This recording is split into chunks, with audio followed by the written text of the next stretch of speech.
Testing? Good. So hi guys.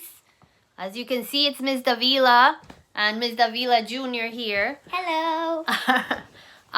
So today we're going to start reading a chapter book, and it's called Marvin Redpost, Alone in His Teacher's House.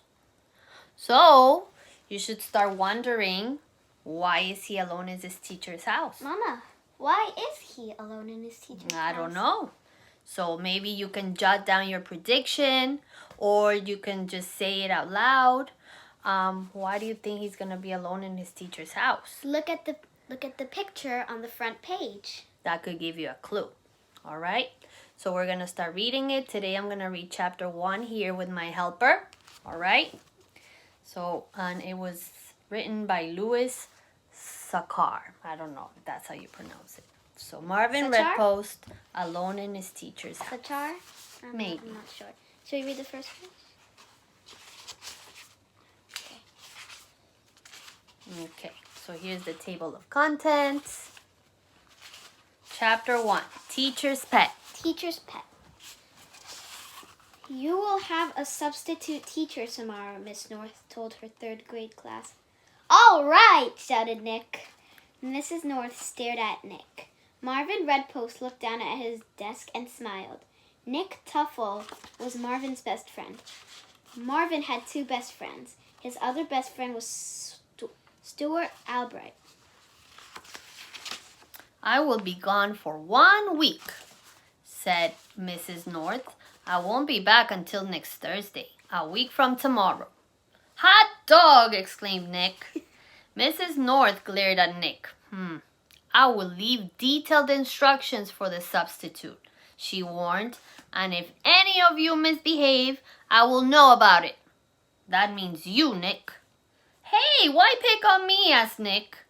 When it was time to go home, Nick and Stuart gathered around Marvin's desk. A substitute for a week, said Nick, rubbing his hands together. This is gonna be great. Let's pretend we're each other, said Stuart. I'll be Marvin. Marvin, you'll be Nick. And Nick, you can be me. I don't want to be you, Nick said to Stuart. I'll be Marvin, and you be me. I don't want to be you, said Stuart. So here's the picture of They're the three arguing. boys. It looks like they're arguing. Maybe the next page. It made Marvin feel proud that both his friends wanted to be him. On the other hand, he wasn't sure he wanted either of them to be him. Marvin, may I talk to you for a moment? Asked Mrs. North. What'd you do? Asked Stuart. Marvin shrugged. He didn't think he did anything. And even if he did, what could Mrs. North do about it? She was going away for a week. He walked to her desk. Do you like dogs? Asked Mrs. North. Sure, he said. I'm going to need someone to take care of Waldo while I'm away, said Mrs. North. Waldo? Asked Marvin. I was going to put him in a kennel, said Mrs. North, but he's such an old dog. It would be so much nicer if he could stay home. So I can make a connection here. We can make a connection, Yes. right? Because we have Rufus, Yes. and he's an old dog. He's 14, right? So what happens when we go away? When we go on vacation, we put him in a kennel. So a kennel is kind of like a hotel for dogs, Yes. right? And I wouldn't want anyone to take care of my Rufus, right? Only people that I trust. Right, Like the Izzy? kennel. Like the kennel, yes. Marvin could hardly believe his ears.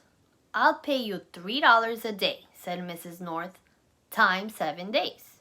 That's $21. Tell you what, I'll give you a $4 bonus if there are no problems.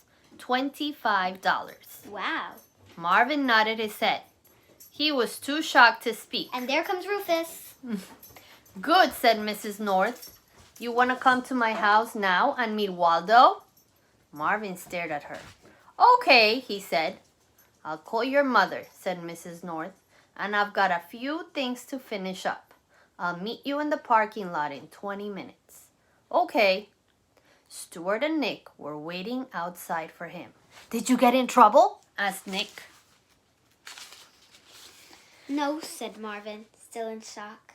You want to play soccer? Asked Stuart. I can't, said Marvin. I have to meet Mrs. North in the parking lot. She's going to drive me in her car. Her car, said Nick. To her house, said Marvin. Her house, said Stuart. She's going to pay me to take care of her dog while she's away. Her friend stared at him wide-eyed. $3 a day, plus a bonus of $4 if there are no problems. $25, said Stuart. He was good at math. You are so lucky, said Nick. You're the luckiest kid in the whole world. All right. So, now we found out why the author called this book Marvin Redpost Alone in His Teacher's House. Was your prediction correct? Right, so if it was, then you made a good guess based on the cover. And if not, that's okay. So after you listen to this read aloud, you're going to complete the activities that we posted on our Google Classrooms.